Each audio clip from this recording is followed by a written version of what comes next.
Bonsoir à tous. Encore une fois, merci d'être fidèles au rendez-vous. Mercredi 31 mars 2021, occasion ne pouvait être mieux choisie en cette fin du mois de mars de recevoir les femmes en majorité pour parler des enfants, de leur utilisation des écrans, des initiatives pour sensibiliser et éduquer, des législations en vigueur, les enfants parfois livrés sans avoir été préparés au cyberespace par les adultes. Il suffit que l'un d'eux pleure ou pleurniche pour qu'on lui file le téléphone et le diriger sur des jeux, des chansons et des Mickey, comme nous le confiait dernièrement le professeur Abdoulaye Cissé au niveau du Sénégal. La session du jour, je rappelle que ces après-midi de la tech se tiennent depuis 10 mois sur de grosses thématiques en résonance avec l'actualité. La session de cette veille du 1er avril donne la parole à plusieurs acteurs venus croiser le regard sur un sujet qui nous parle tous, pour ne pas dire le vrai sujet de l'heure, portant sur l'avenir du monde, parce que portant sur l'avenir des enfants simplement.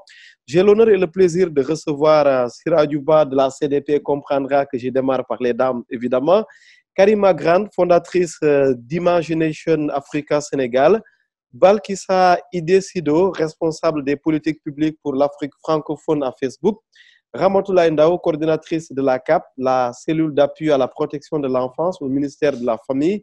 Rakissé travaille pour le ministère de l'économie numérique du Sénégal aussi, où elle est en charge de la sécurité des systèmes d'information et de la confiance numérique.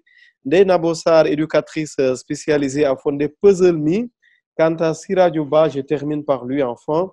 Il représente la Commission de protection des données personnelles du Sénégal, chef de la division contentieux, parce que évidemment, quand on parle de données personnelles ou pas, on parle forcément de la CDP au niveau du Sénégal, avec le travail qui est en train d'être abattu depuis la création de la Commission de protection des données personnelles.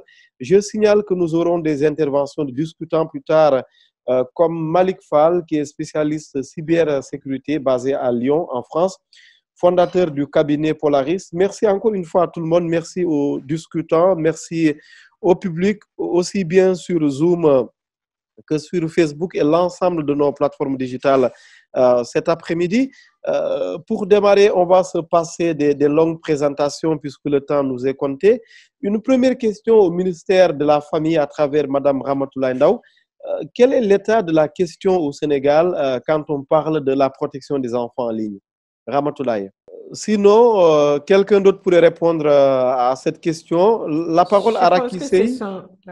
Raki, en attendant qu'on ait Ramatoulaye, vous allez sûrement pouvoir répondre à la même question. Actuellement au Sénégal, quand on parle de protection des enfants, je vois qu'il y a un énorme travail qui a déjà été fait, qui est fait, et on y reviendra d'ailleurs. Hein, on se profile un peu, on se dirige un peu vers une rencontre avec la presse autour de la question. Actuellement, quand on parle de protection des enfants en ligne au Sénégal, on doit retenir quoi en termes d'acquis, en termes d'action? Merci Ousmane et bonjour encore à tous. Donc, quand on parle de protection des enfants en ligne, donc je rappelle que le Sénégal, après sa participation à la première conférence sur la question, donc organisée par l'UIT à Kampala, donc a mis sur pied donc un groupe de réflexion sur la protection des enfants en ligne, donc en 2016. Donc, ce groupe de réflexion qui regroupe un peu toutes les parties prenantes concernées, donc a élaboré un plan d'action national sur la protection des enfants en ligne, donc qui a été validé en février 2018 avec le concours de toutes les parties prenantes donc concernées. Donc, ceci aussi est arrimé à la stratégie nationale de cybersécurité SNCV 22 qui a aussi été validé en 2017. Donc, et ce plan d'action national donc se veut vraiment de faire face à la problématique donc liée à la sécurité des enfants donc sur Internet. Donc, car l'État du Sénégal donc se veut de promouvoir un cyberespace donc de confiance, sécurisé et résilient pour tous, comme le dit donc la vision de la stratégie de cybersécurité. Donc, depuis donc sa validation, donc il y a un certain nombre d'acquis et de réalisations qui ont été effectués donc par les parties prenantes du secteur, donc y compris la CAP. Je rappelle aussi que le plan est subdivisé en 6 piliers. Et donc, pour chaque pilier, donc, il y a un responsable, donc un ministère qui est vraiment donc, le responsable de la mise en œuvre des activités. Il y a le pilier politique et gouvernance, il y a le pilier société, le pilier victime, le pilier justice, le pilier FAI et hébergeur et le pilier médias et com. Donc, c'est ce pilier médias et com, donc, dans le cadre de sa mise en œuvre, qu'on prévoit de faire un atelier donc, au profit des acteurs des médias. Merci. Donc, pour les réalisations, donc, on a eu déjà à faire certaines formations, les acteurs de la chaîne pénale, notamment les magistrats et les officiers de police judiciaire, et également donc, pour les enfants, notamment les lycées de Kolda. On a eu aussi à les former un peu et les sensibiliser, les élèves, c'est très important. Notamment, donc, aussi, il y a la CAP qui a mis sur pied, qui a mis en ligne plutôt donc, un portail de signalement. Donc, avec le concours de IWF. Donc, on a aussi eu à les accompagner donc, dans le cadre du COPIL. Il y a un COPIL qui est créé par arrêté ministériel. C'est ce COPIL-là qui coordonne un peu les activités donc, relatives à la mise en œuvre du plan d'action. Donc, la CAP a mis en ligne donc, un portail de signalement qui permet à tout individu de signaler des images d'abus sexuels donc, sur enfants donc, en ligne. Il y a aussi d'autres programmes qui sont mis en œuvre par les parties prenantes comme la Sonatel, via BIK, Internet for Kids. Il y a aussi Karima Grant qui est là aussi. Et d'autres acteurs vraiment qui sont très dynamiques dans ce secteur-là et qui font beaucoup de choses donc, qui méritent vraiment d'être appuyés et d'être vulgarisés donc, dans le cadre de ce programme, ce programme-là, de ce phénomène. Oui, merci beaucoup Rakissé du ministère de l'économie numérique. Est-ce que maintenant Ramatoulaye Ndao nous entend? Oui, tout à fait. Bonjour Ousmane. Bonjour tout le monde. Je suis désolée, tout à l'heure mon micro était désactivé. Voilà. Donc merci. Donc Raki est revenu sur une grande partie des choses que nous faisons. Parce que comme vous le savez, c'est une question qui est transversale, donc sur laquelle on travaille en synergie avec les autres membres du gouvernement. Mais donc je ne reviendrai pas sur le comité de pilotage qui a été mis en place en 2018. Mais je vais peut-être davantage parler du portail qui a été mis en place et qui permet vraiment d'assurer la protection, surtout sexuelle, des enfants en ligne. C'est un portail qui permet non seulement de pouvoir supprimer les images, mais également de pouvoir faire des signalements, faire de telle sorte que les personnes qui mettent sur Internet des images ou des vidéos qui soient à caractère pédopornographique, où qu'elles puissent être, au Sénégal ou ailleurs, qu'on puisse supprimer ces images-là. Et c'est effectivement un partenariat avec The Internet Watch Foundation, qui est une organisation anglaise. Nous sommes également, le Sénégal est membre depuis l'année dernière d'une alliance mondiale qui s'appelle The We Protect Global Alliance, qui comprend une centaine de pays à travers le monde et qui est un consortium où tous les pays se mettent ensemble pour lutter contre l'exploitation sexuelle des enfants en ligne. Et dans ce cadre-là, nous sommes en train de travailler justement avec l'Union africaine qui, pendant ces dernières années, travaille beaucoup au niveau continental sur l'exploitation sexuelle des enfants en ligne au sein de l'Union et essaye de voir comment faire pour soutenir tous les États de l'Union africaine là-dessus. Toujours dans cette synergie-là, nous travaillons également avec le centre Guindi, qui est un centre qui héberge les enfants en difficulté. Et ils ont une plateforme qui est le 116, qui est une ligne de signalement. Et en collaboration avec eux également, les personnes qui appellent sur cette ligne-là peuvent être sensibilisées sur justement la protection des enfants en ligne. Il y a également un autre partenariat que la direction de la famille du ministère de la Femme a fait avec FEGU, qui sont des partenaires canadiens, qui viennent renforcer tout cet arsenal qui est mis en place. Ce qu'il faut retenir au niveau du ministère de la Famille, c'est que la question de la protection des enfants en ligne est, en tout cas au cours de ces dernières années, a été prise très au sérieux. Et nous voyons qu'il y a d'énormes enjeux pour nos pays africains, particulièrement le Sénégal. Et nous sommes en train de mettre en place, en partenariat avec le ministère de l'économie numérique, mais également le ministère de l'Éducation nationale, des mécanismes pour pouvoir non seulement sensibiliser les enseignants, les enfants, les communautés, mais également les parents. Parce qu'on sait qu'aujourd'hui, on peut dire à l'ère des parents 2.0. Donc, la sensibilisation, elle est extrêmement importante. Oui. Donc, sensibilisation d'une part des enfants, mais également des parents et de toute la communauté. Oui, et actuellement, est-ce que ça a été facile? Bon, bien sûr, vous répondrez non. Est-ce que ça a été facile de sensibiliser un peu les acteurs? Parce que au Sénégal, comme ailleurs, on a souvent tendance à oublier les enfants. On y reviendra tout à l'heure lorsque je donnerai la parole au spécialiste de cybersécurité Malik Fall. Même quand on parle de cybersécurité, on y réfléchit à un high level, en fait, en oubliant que les enfants font également partie de nous au Sénégal. En mettant en œuvre une telle réflexion sur la protection des enfants en ligne, est-ce que c'était facile d'abord de sensibiliser les acteurs à l'importance même de la problématique? Oui, comme vous l'avez dit, Ousmane, la question est non, parce que justement, c'est quelque chose, quand on parle d'enfants, les enfants, on a tendance à pas les impliquer. Oui. Et justement, ce que les gens oublient, c'est qu'un des principaux droits de l'enfant, c'est le droit à la participation et le droit d'être écouté et entendu. Ceux qui s'y connaissent bien savent que on dit souvent, quand on parle des enfants, tout ce qui se fait pour nous, mais sans nous, se fait contre nous. Donc, c'est très important de sensibiliser les enfants et qu'ils soient eux-mêmes le porte-voix et le premier étendard en ce qui concerne leurs droits. Donc, ce passage par les enfants qui eux-mêmes vont être comme des sortes de des formateurs qui vont à leur tour former leurs pairs, PAIRE, oui. Va être très important. Et donc, c'est par ce canal-là que nous comptons passer. Et c'est pour ça que nous avons jugé utile de nous mettre en rapport avec le ministère de l'Éducation afin de toucher un maximum d'enfants dans toutes les écoles du Sénégal.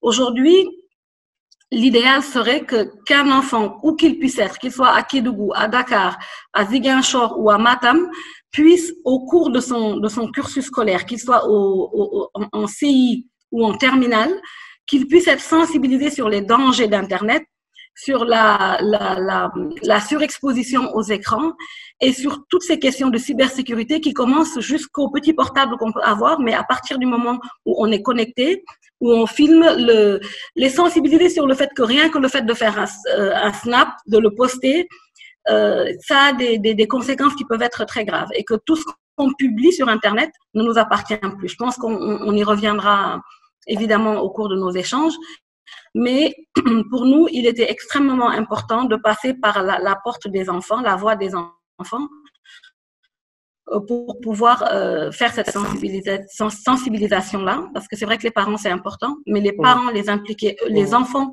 les impliquer eux-mêmes, je pense que c'est la clé.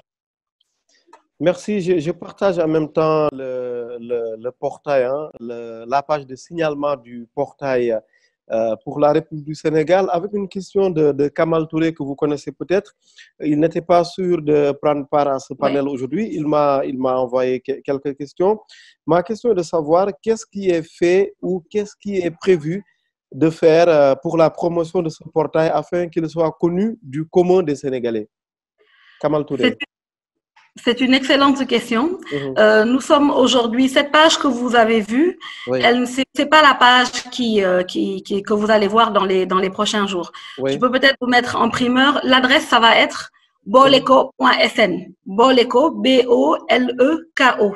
Et c'est déjà en ligne? C'est déjà en ligne? On est en train de travailler sur l'interface parce que ce qu'il faut comprendre, c'est que cette page, c'est la même pour tous les pays avec qui The Internet Watch Foundation travaille. Et quand on a mis en place le portail, on s'est rendu compte qu'il n'y avait pas assez de signalements et que la page, si vous regardez bien l'adresse, elle est assez compliquée, c'est HTTPS, etc. Donc, on a fait des petites études pour nous rendre compte que la page n'était pas accessible et que les gens n'y allaient pas parce qu'elle n'était pas attractive. Donc, nous avons finalement pu convaincre IWF de changer cette page pour le Sénégal. Et d'ailleurs, la page va être changée pour tous les pays d'Afrique de l'Ouest parce qu'eux-mêmes avaient le même problème. Nous avons également un partenariat avec Save the Children et nous avons obtenu un appui de Google pour nous permettre justement de mettre en place un certain nombre d'activités de sensibilisation partout à travers le Sénégal. On va commencer à partir du mois prochain. Et justement, il va y avoir des grandes campagnes de sensibilisation dans les écoles, mais également à la télé et à la radio. Ça, c'est quelque chose sur lequel on travaillait depuis plusieurs mois et justement, on en voit l'aboutissement maintenant. Karima Grant, votre niveau d'implication, c'est que vous êtes très impliqué quand on parle de la protection des enfants en ligne, de l'éducation des enfants. Ça me rappelle une autre grande dame, Fadialo, que vous connaissez peut-être. Votre niveau d'implication, Karima, votre contribution à cette réflexion sur la problématique au Sénégal. D'abord, merci et bonjour à toutes mes sœurs à côté.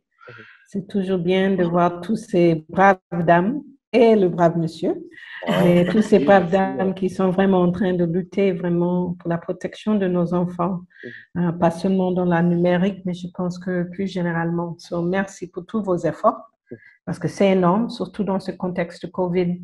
De la part d'Imagination africaine, nous avons toujours travaillé sur cette question d'un écosystème, comment construire un écosystème qui peut bien accompagner les enfants.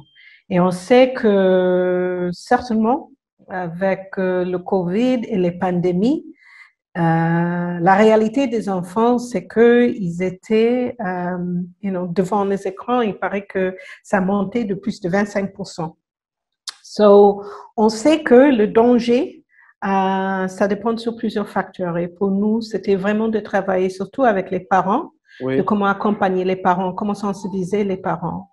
L'autre aspect qu'on sait que c'est hors de COVID, on sait que l'énorme stress de la vie courante avec les parents, ça fait que c'est très facile de prendre une portable et donner ça à un enfant, surtout de bas âge, pour qu'il puisse s'occuper et laisser maman, laisser papa un peu travailler ou laisser maman un peu prendre 5 minutes pour se reposer. So nous aussi, on travaille beaucoup sur ça, sur cette question de sensibilisation, de danger au développement de l'enfant, de moins de 5 ans devant les écrans. Le troisième axe qui est venu de notre réponse au COVID, c'était aussi cette question de quel type de contenu. Parce que je pense que pour les enfants sénégalais et plus largement les enfants en Afrique, beaucoup de le contenu que les enfants conçus vient d'ailleurs. Et d'ailleurs, le problème avec ça, c'est qu'il y a beaucoup de contextes, beaucoup de problématiques culturelles qui ne sont pas traitées.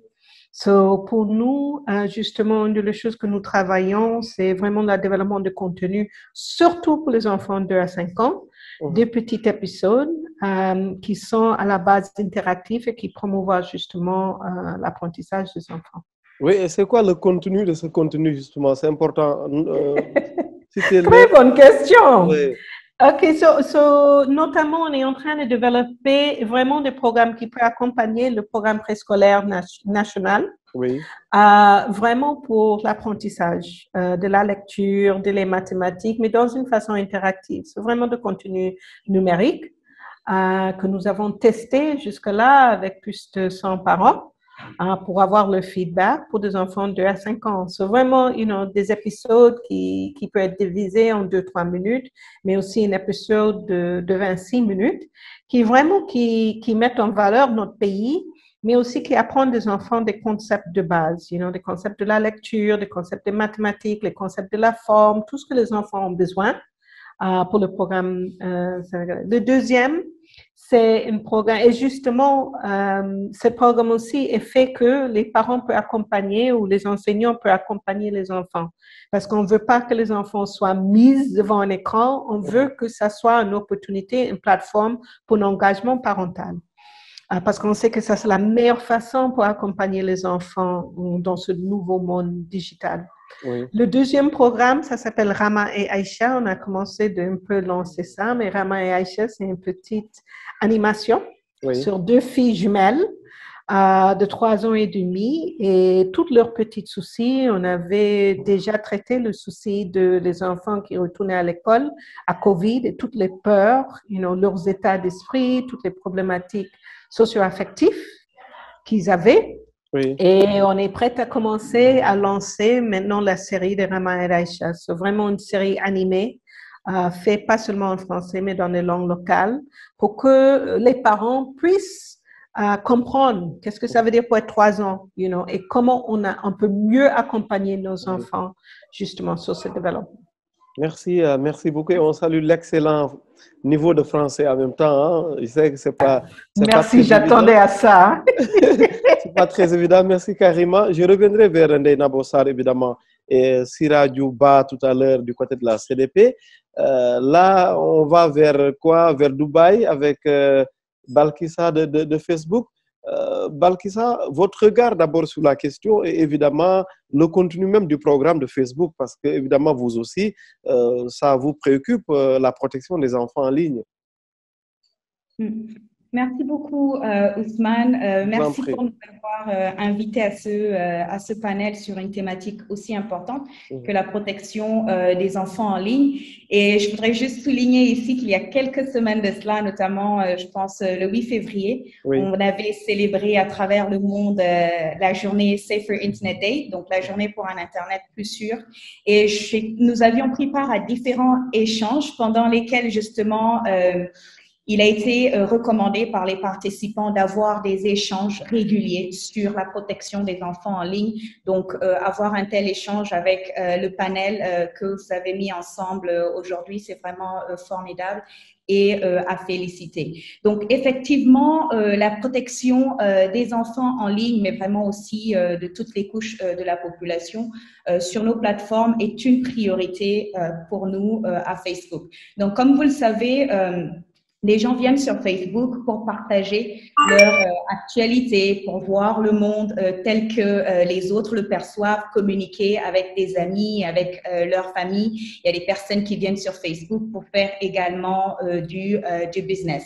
Et comme cela a été mentionné, notamment par Karima, pendant la période de la pandémie, on a constaté qu'il y a eu une augmentation en fait des outils du digital par les enfants. Et cette augmentation a aussi été constatée sur nos plateformes. Et comme vous pouvez l'imaginer, les prédateurs sont toujours à la recherche des enfants et donc s'ils savent que les enfants sont en ligne, ça veut dire aussi qu'eux aussi ils seront plus présents là-bas. Donc, nous avons aussi constaté une augmentation et par rapport à cela, nous avons renforcé en fait nos différents mécanismes et processus de protection des enfants en ligne. Juste pour rappeler rapidement que chez nous à Facebook, le travail de sécurité de nos utilisateurs, des enfants sur nos plateformes, repose en fait sur 5 grands piliers qui sont les règlements, qui sont en fait les règles de Facebook sur ce qu'on peut faire, ce qu'on ne peut pas faire sur Facebook. Ce sont des règles en fait qui visent à trouver un bon équilibre entre la liberté d'expression, mais aussi la promotion d'un environnement qui est sûr et accueillant pour tous. Et je voudrais rappeler ici, pour ceux qui sont connectés, que Facebook n'est pas autorisé aux personnes de moins de 13 ans. Facebook n'est pas autorisé. Donc, si vous voyez ou si vous soupçonnez qu'il y a quelqu'un de moins de 13 ans sur la plateforme, vous êtes invité à signaler cela directement sur notre plateforme afin que nous puissions investiguer le cas et puis prendre action. C'est vrai qu'on a l'intelligence artificielle qui nous aide énormément à détecter la présence des enfants sur nos plateformes parce que les enfants ont un certain comportement qui est facilement détectable et grâce à cela, on a pu en fait détecter plusieurs comptes, plusieurs faux comptes, je dirais, y compris des comptes gérés qui ont été créés par des enfants de moins de 13 ans. Et pour donner juste une statistique, d'après notre dernier rapport sur l'application en fait de nos règles du dernier trimestre, on a eu à détecter en fait plus de 2 milliards de faux comptes et pris action contre ces comptes-là. Donc, le premier pilier, ce sont nos règles. Oui. Le deuxième, ce sont les outils que nous mettons à la disposition de toute notre communauté. Et ces outils-là leur permettent en fait de contrôler l'expérience qu'ils ont sur la plateforme. Par exemple, en choisissant avec qui ils veulent être amis, qui ils veulent bloquer, qu'est-ce qu'ils veulent partager avec qui. Donc, ça permet de gérer l'expérience et avoir une expérience personnalisée sur la plateforme. Mais en même temps aussi, il y a des outils qui permettent de rester plus prudent en ligne, qui permettent de sécuriser son compte avec l'authentification à 2 facteurs, par exemple, qui permet à quelqu'un, en plus de son identifiant mot de passe, d'obtenir un compte, un code plutôt sur son téléphone portable. Donc, cela permet vraiment d'améliorer la sécurité. Et bien sûr, il y a comme 3 piliers l'aide, les ressources que nous mettons à la disposition de toute notre communauté. Et pour ces ressources-là, nous avons collaboré et nous continuons de collaborer avec des experts à travers le monde entier, en fait, pour fournir les ressources nécessaires pour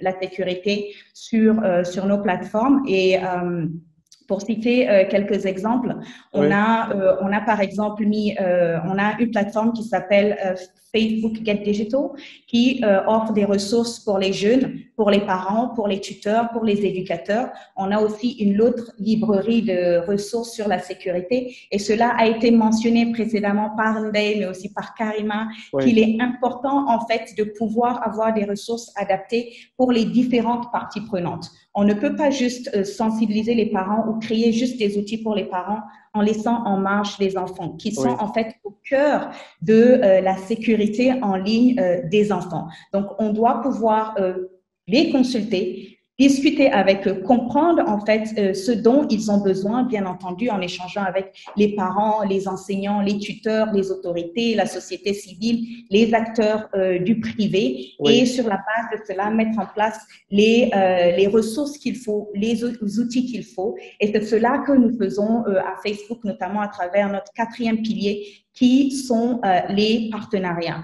Et on travaille avec de nombreuses ONG, associations caritatives, des chercheurs, des académiciens, des activistes, et on fait même partie d'un comité consultatif de sécurité qui rassemble plus de 400 organisations internationales de premier plan, spécialisées sur la sécurité en ligne, et nous collaborons avec eux pour mieux comprendre les défis en matière de sécurité, de protection des enfants, et vraiment mettre en place les outils, les processus, qu'il faut. Et je pense que c'était Ndeye et Ramatoulaye qui ont parlé de Internet Watch Foundation. Nous collaborons avec cette fondation-là, et on collabore également avec le National Center for Missing and Exploited Children, NCMEC, qui est une structure en fait qui est en partenariat avec Internet Watch Foundation depuis fin 2019. Si je ne me trompe, et qui font en fait du partage en matière de crashes, tout ce qui est images, vidéos qui touchent en fait à la pédopornographie, et cela permet en fait de rapidement prendre action, permet en fait d'arrêter, de stopper tout ce qui est téléchargement, mais aussi partage, stockage de telles images. Donc, Facebook collabore avec le National Center for Missing and Exploited Children, au même titre que d'autres structures tech, comme Google qui avait été mentionné, comme Microsoft. Et d'ailleurs, je pense qu'au cours des derniers mois, Facebook a été le plus grand contributeur en matière en fait de matériel audiovisuel lié à la pédopornographie. Et cela permet en fait de vraiment prendre les devants et stopper en fait la circulation de tout ce type de contenu qui est interdit sur notre plateforme. Quelque chose qui n'a pas été abordé, mais je pense qu'on va en arriver. C'est en fait, qu'est-ce qui se passe dans la vie réelle? Parce que ça ne se limite pas en ligne. Maintenant, qu'est-ce qui se passe dans la vie réelle? Comment on s'assure à ce que ces prédateurs-là sont stoppés pour de vrai dans la vie réelle, pour ne pas qu'ils continuent en fait leur crime en ligne? Parce que ce sont des personnes, ce sont les mêmes personnes qu'on a dans la vie réelle qu'on retrouve en ligne, c'est pas d'autres personnes. Et donc, pour cela, nous, on collabore avec les forces de l'ordre. Donc, on collabore avec elles vraiment pour s'assurer à ce que les auteurs de tels crimes sont traduits en justice. Bien entendu, il y a des processus et des procédures bien établies qui sont mis en place pour s'assurer à ce que il y ait quand même une certaine responsabilité, parce que nous, on a la responsabilité des données de nos utilisateurs et aussi la protection de leur vie privée. Donc, il y a un ensemble de procédures et processus qui encadrent ce type de collaboration. Et le 5e pilier, c'est vraiment les commentaires feedback. Donc, c'est ce qui nous aide à nous améliorer. Nous ne sommes pas des experts, surtout à Facebook. Nous ne sommes pas parfaits. Et donc, les commentaires des uns et des autres, y compris les feedbacks qu'on reçoit pendant de tels échanges, nous permet à nous de nous améliorer, de mieux comprendre les contextes dans les différents pays, voir ce que nous ratons, comment en fait mieux sécuriser les enfants sur nos plateformes. Et c'est ça qui a conduit, il y a quelques mois de cela, au lancement en fait de Messenger Kids, qui est une application qui est dédiée aux enfants, mais qui est dans un environnement qui est vraiment sécurisé, qui est contrôlé par les parents. Donc, je vais m'arrêter là. Oui, oui, oui. Non, non, non, vous pouvez encore poursuivre en tant ce que vous nous dites est important, mais j'ai envie de placer tout de même une question rapide. Hein. Vous avez prononcé le mot kids, enfant en anglais. On a YouTube Kids. Qu'est-ce qui empêcherait qu'on ait un Facebook Kids où les enfants seront mis en réseau entre eux, sous la surveillance des parents, sur le même modèle que YouTube? Ce serait pertinent ou non? Merci Ousmane. Donc cela, je pense que cela va dans la même lancée que l'application Messenger Kids que nous avons lancée. Donc on s'est rendu compte que les enfants allaient sur Facebook, les enfants de moins de 13 ans, parce que comme j'expliquais tantôt, Facebook n'est pas autorisé au moins de 13 ans. Donc ils allaient en ligne parce qu'ils avaient ce besoin-là d'être quand même en contact avec leurs amis pour échanger. C'est pour cela, et suite à des échanges avec les parents, les différentes parties prenantes, la société civile, qu'on a mis en place l'application Messenger Kids. Donc, Messenger Kids permet aux enfants de créer des vidéos qui sont fun pour échanger avec leurs amis et aussi leur famille. Maintenant, la seule différence entre Messenger Kids et le Messenger que vous et moi on utilise, c'est que Messenger Kids, c'est dans un environnement qui est vraiment contrôlé par les parents. Donc, un enfant ne peut pas aller créer lui-même son Messenger Kids.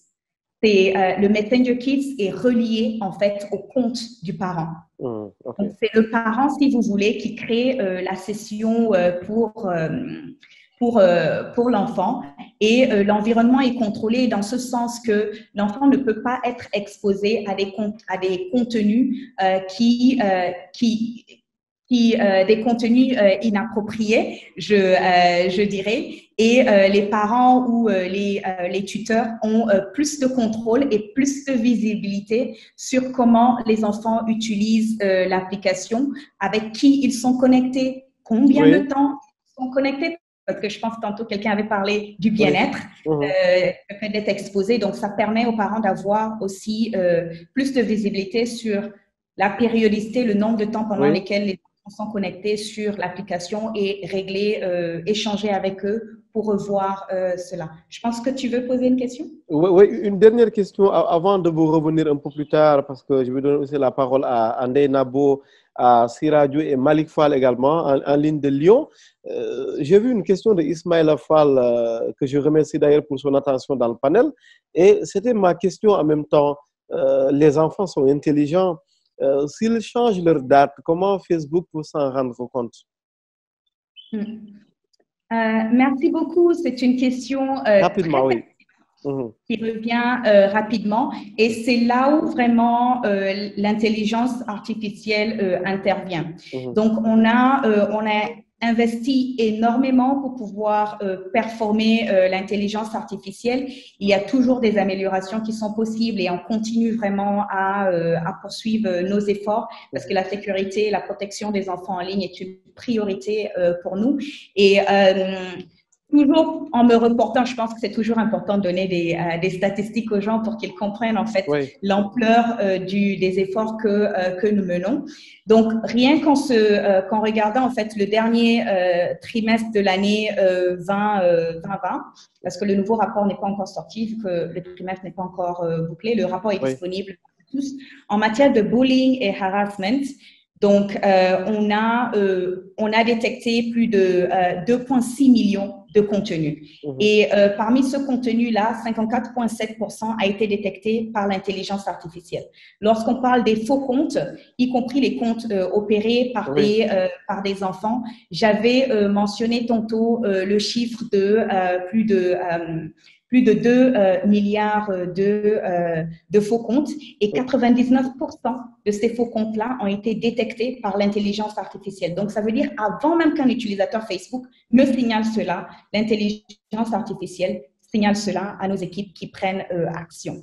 Et donc, pour ce qui est de la nudité de l'exploitation sexuelle des enfants, je pense qu'entre juillet et septembre 2020, c'était plus de 12,4 millions de contenus et 99% d'entre eux avaient été détectés aussi par l'intelligence artificielle. Parce que vous conviendrez avec moi qu'avec plus de 2,8 milliards d'utilisateurs, c'est plus de 1 milliard de signalements que nous recevons par Facebook. Humainement, c'est impossible par des gens de venir revoir cela. Et les contenus de pédopornographie qui ont été mentionnés ici sont horribles.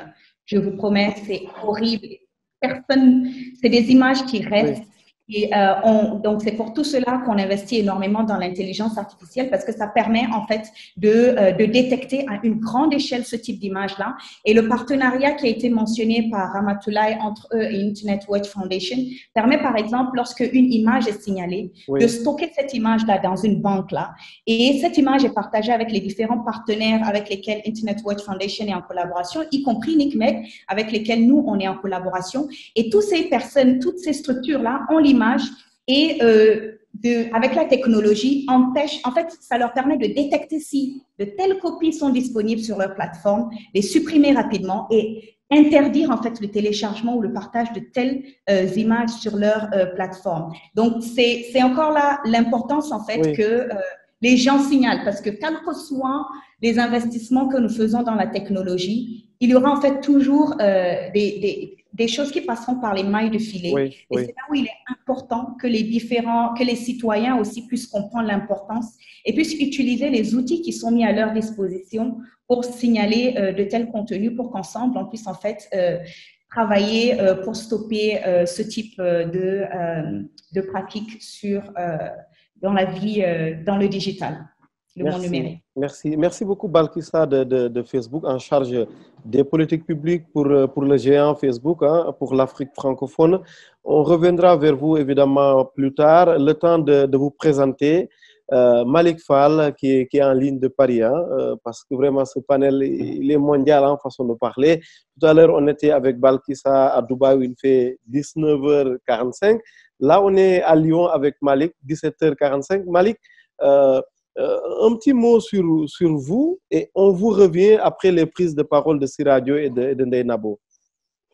Ok, ben merci beaucoup, merci Ousmane donc de cette invitation un peu tardive, mais merci beaucoup en tout cas. Je suis arrivé et dans ce beau plateau effectivement avec ces grandes dames effectivement qui font un travail extraordinaire que nous félicitons, nous remercions donc pour tout ce qu'ils font, donc tout ce qu'elles font pour le bien-être de nos enfants à tous.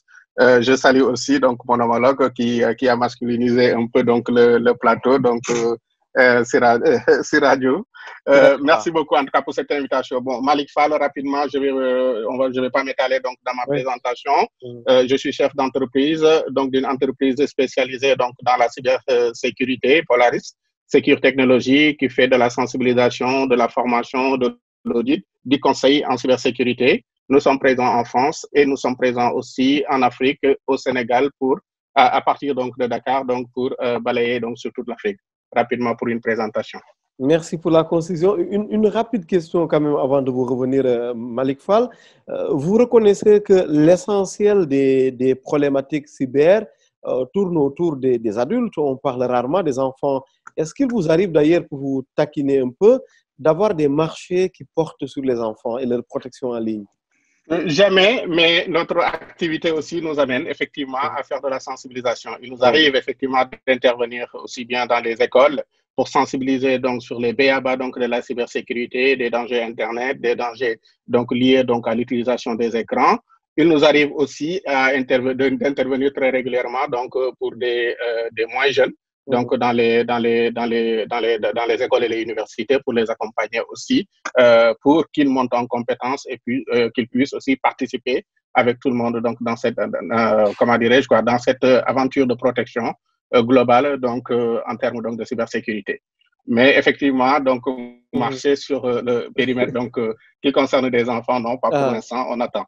Merci Malick. On vous reviendra tout à l'heure. On sait que vous êtes pris par le temps et que vous allez devoir vous libérer dans quelques minutes. On en prend compte. Retour à Dakar avec Ba qui est à quelques mètres d'ailleurs de moi, pas très loin de la CDP. Siradio, une rapide précision, c'est important. J'ai vu beaucoup d'expressions, protection des enfants en ligne, protection en ligne des enfants. Mais quand on parle de la protection des enfants en ligne, on parle de quoi exactement? Parce que quand on dit en ligne, ça suppose la connexion et la connectivité. Or, on peut, par exemple, utiliser un téléphone qui ne soit pas connecté, un écran qui ne soit pas connecté. Qu'est-ce qu'il en est exactement quand on parle de protection en ligne des enfants? D'abord, bonjour à tous. Qu'est-ce qu'il faut ajouter à la suite de ces sages paroles, de ces vaillantes dames? Bon, juste pour comprendre que Internet et les réseaux sociaux est assimilé par le législateur sénégalais comme des moyens de diffusion publique, au sens de l'article 431-59 du Code pénal. C'est comme la télé et la radio, entre autres. Donc, la protection des données, protection des enfants en ligne, c'est d'abord une question qui a trait à la protection de la vie privée d'abord. C'est ensuite la lutte contre la cybercriminalité. C'est aussi la lutte contre la diffusion de contenu haineux. C'est également la lutte contre le cyberdjihadisme. Mais cette protection se fait d'abord par la prévention, avant de passer à la phase répressive. La prévention, je pense que les premiers panélistes ont eu à l'évoquer. Au Sénégal, de façon soit disparate ou bien dans le cadre d'un comité de pilotage, des initiatives ont été faites. Nous, depuis 2015, sous le concours d'un prestataire privé, on a commencé à sillonner des établissements d'enseignement moyen et supérieur pour faire des séances de sensibilisation sur les risques numériques. Parce que c'est un nouveau espace qu'il faudra au moins comprendre les outils avant d'intervenir. Et ce qu'on constate dans la réalité, certains parents ne s'intéressent pas au numérique. Alors que si vous ne vous intéressez pas à quelque chose, vous ne pouvez pas maîtriser cette chose-là. Et il est fondamental aujourd'hui que les acteurs puissent renforcer les capacités. Parce que des questions élémentaires telles que le contrôle parental, on en parle, mais on ne l'applique pas. On en a tellement théorisé, mais on ne l'applique pas. Aujourd'hui, par rapport à la pédopornographie également, qui est une infraction cybercriminelle, il y a des lenteurs par rapport à des réponses. Si vous formulez une requête à un pays du Nord, souvent il y a des lenteurs. Et aussi pour supprimer un contenu également, c'est la croix et la bannière, malgré les efforts qui ont été déployés par les géants du net. Balkissa l'a dit tout à l'heure, mais parfois il est un peu difficile, vu le nombre d'utilisateurs, vu le nombre de requêtes. Là, il faudrait vraiment qu'en interne, et aussi bien au niveau international, qu'il y ait un travail harmonisé. Je vous écoute, bon, j'ai cru comprendre que vous voulez prendre la parole. Oui, très bien. C'est pour compléter un peu, je vous relance un peu sur radio. Est-ce qu'on devrait adapter un peu la loi à la rapidité des clics devenus viraux aujourd'hui? Je vous rappelle qu'en France, il y a 2 ans, voire plus, on a mis au point une loi pour les fake news parce qu'on a constaté effectivement si on doit prendre tout le temps classique que l'on prend, la fake news, la fausse information aura déjà fait ses effets néfastes, voire dévastateurs pour les enfants en ligne. Est-ce qu'il faudrait adapter la loi pour un traitement rapide des cas? Non?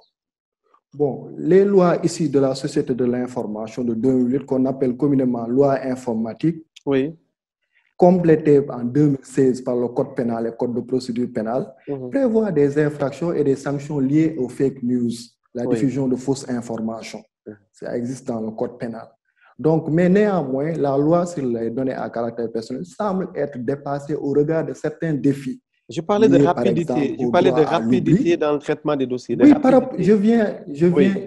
Bon, déjà, je viens à la CDP. Nous, on n'a pas un pouvoir d'autosaisine. On n'a pas un pouvoir d'autosaisine. On a même élaboré un nouveau texte qui prend en compte ces problématiques-là, qui est actuellement sur la table du secrétaire général de la présidence. C'est au même titre que les autres textes de la Société de l'information pilotés par le service de Raki, entre autres. Donc, je me dis qu'actuellement, les textes semblent être obsolètes au regard des nouvelles problématiques que vous avez évoquées tout à l'heure. Donc, les gouvernements doivent agir de façon très rapide pour modifier ces textes-là à l'image de ce qui se fait au niveau international, à l'image du RGPD, entre autres, des textes qui encadrent la protection de la vie privée et des données à caractère personnel des mineurs. Donc, c'est extrêmement important de le rappeler. Merci beaucoup. Et je disais que aussi... Bon, toujours par rapport à la coopération, dans le même sillage que Raki, on a une initiative avec le ministère de l'Éducation nationale, mais cette initiative-là doit être élargie aussi bien ceux qui n'ont pas été à l'école. Ce n'est pas seulement la cible élèves-étudiants entre autres, il faudrait aussi renforcer cette sensibilisation, cette formation à des personnes qui n'ont pas la chance d'aller à l'école. Je prends l'exemple de les enfants de la rue, entre autres. Eux aussi, ils ne doivent pas être exclus de la société de l'information parce que la société de l'information, c'est tout le monde. Tout à fait. La Convention des Nations Unies, à travers ses articles 16, 17, 18, portant respectivement la vie privée, l'accès à l'information, la responsabilité des parents, doit être mise à jour par les parties prenantes à cette convention. C'est ce que je peux dire. Merci beaucoup, Siraju. Je vous relancerai un peu plus tard sur c'est quoi exactement, qu'est-ce qu'il faut entendre par protection des enfants en ligne. Ça concerne quel champ un peu d'application et de réflexion. Et puis, je rappelle aussi que la CDP, comprenant cette nécessaire inclusion numérique, a, il y a quelques années à Dakar, organisé un débat en Wolof, justement pour ouvrir un peu le maximum de perspectives. Je donne la parole à Ndeye Nabo, mais comme Malik doit nous quitter à 18h heure de Paris, Ndeye Nabo comprendra que je refasse un peu un tour vers Lyon. Malik, actuellement, on parle beaucoup de sensibilisation, mais sur quel levier devrait-on insister pour avancer un peu sur cette problématique? Rapidement, oui, avant de donner la parole. Oui, très rapidement. Merci beaucoup et vous m'excuserez effectivement donc pour la disponibilité très courte. Oui. À mon avis, donc effectivement, la prévention, elle est importante, mais la prévention est plutôt repose beaucoup, à mon avis, sur la responsabilisation des parents et des acteurs qui sont autour des enfants. Quand les enfants, on les laisse, on les laisse évoluer dans ce monde qu'ils ne maîtrisent pas, ce monde extrêmement complexe. Oui. On a son petit enfant donc de 3 ans, 4 ans qui pleure ou qui réclame donc de l'affection ou de la présence d'un parent à qui on donne donc un smartphone qu'il défile donc sur YouTube pour pouvoir regarder des vidéos. Il défile sur Facebook pour regarder donc des vidéos qu'il concentre, qu'il le captive pendant un bon moment, le temps que la maman ou le papa donc s'occupe d'autres choses et tranquillement donc en paix. Ça, c'est à mon avis là où commence donc le véritable problème. Il y a des préconisations qui existent dans ce domaine-là, la préconisation des 3, 6, 9 et 12 ans. Donc, à 3 ans, il ne faudrait pas que les enfants aient accès aux écrans, quels qu'ils soient. Oui. Mais là, entrer dans nos familles, en Afrique, dans toutes nos familles, on retrouvera des enfants à 2 ans déjà qui commencent à surfer sur YouTube, sur Facebook, etc. Parce que maman ou papa veut sa tranquillité, parce qu'elle a quelque chose ou qu'il a quelque chose à faire, et lui pose simplement donc son smartphone, et l'enfant est tranquille pendant un moment. Ou on pose l'enfant directement devant la télé, il zappe à sa guise, et pour regarder tout et n'importe quoi. Donc à 3 ans, pas d'écran, c'est ça qui est indiqué, pas d'écran, quel qu'il soit. Donc pour un enfant, à 6 ans, jusqu'à 6 ans, pas de console de jeu, et malheureusement, bon là, vous voyez bien, et jusqu'à 9 ans, il est déconseillé donc que les enfants aient accès à Internet. Et à partir de 12 ans, qu'on pourrait laisser les enfants avoir un accès à Internet, mais un accès contrôlé. Ce n'est pas de la responsabilité d'un enfant d'aussi bas âge, donc de devoir comprendre toute la complexité, tous les dangers qui sont dans ce cyberespace-là. Oui. C'est aux parents d'être conscients, c'est aux parents d'être responsables, donc, et de prendre le contrôle de tout cela, accompagner les enfants et les aider. Malheureusement, tous nos enfants, il y a très peu d'enfants maintenant aujourd'hui, comme le disait tout à l'heure, si je ne me trompe pas, Karina, donc des enfants qui ne lisent plus. Parce que tout simplement, au berceau déjà, on commence à leur donner un smartphone, ils sont captivés, ils ne lisent absolument plus. C'est entre écran, donc le grand et le petit, et rien n'est contrôlé, rien n'est supervisé. Alors que on a un formidable outil, effectivement, l'Internet, les smartphones, effectivement, qui pose problème dans une certaine mesure pour nos enfants, pour que les enfants puissent grandir donc, dans un contexte très, comment dirais-je, dans un contexte sain, mais aussi qui nous donne aussi les moyens de pouvoir les aider à grandir correctement. Aujourd'hui, avec votre smartphone, vous pouvez avoir un contrôle assez poussé, limiter donc les temps d'écran sur vos enfants, avoir des heures de couvre-feu Internet, avoir des possibilités de limiter l'accès à chaque type d'application, de temps nécessaire qu'un enfant peut passer sur chaque type d'application, on peut avoir jusqu'à ce niveau de contrôle-là pour aider, accompagner l'enfant à grandir bien. Mais malheureusement, on a cette paresse-là et puis ça nous arrange. Ça arrange en tout cas la plupart des parents et donc de laisser donc les enfants à leur sort, soit devant la télé, soit les écrans, soit les tablettes, etc., pour grandir de cette façon-là. Moi, en tout cas, c'est à ce niveau-là, je pense qu'il faut remettre l'accent. Il faut former les formateurs, enseignants y compris. Donc, les enseignants eux-mêmes doivent comprendre, effectivement, ils doivent être sensibilisés et formés sur les dangers d'Internet, les problèmes auxquels les enfants peuvent être confrontés. Il faut les sensibiliser à toutes ces problématiques-là pour qu'ils puissent les transmettre donc aux enfants. Il faut aussi éduquer les éducateurs, nos parents, nous tous parents. Il faudrait qu'on soit éduqués pour comprendre et savoir les dangers et pour pouvoir aussi le transmettre à nos enfants. C'est essentiel. Nos enfants d'aujourd'hui sont trop livrés à eux-mêmes. Ousmane, quand il était petit, il était hors de question donc de toucher un smartphone. Il n'en voyait même pas. Il a grandi dans son village, à côté du fleuve, etc., à courir, à marcher, à faire des choses qui sont extrêmement saines. Mais aujourd'hui, là, les enfants d'aujourd'hui, il n'y a rien qui leur permet de grandir de façon saine.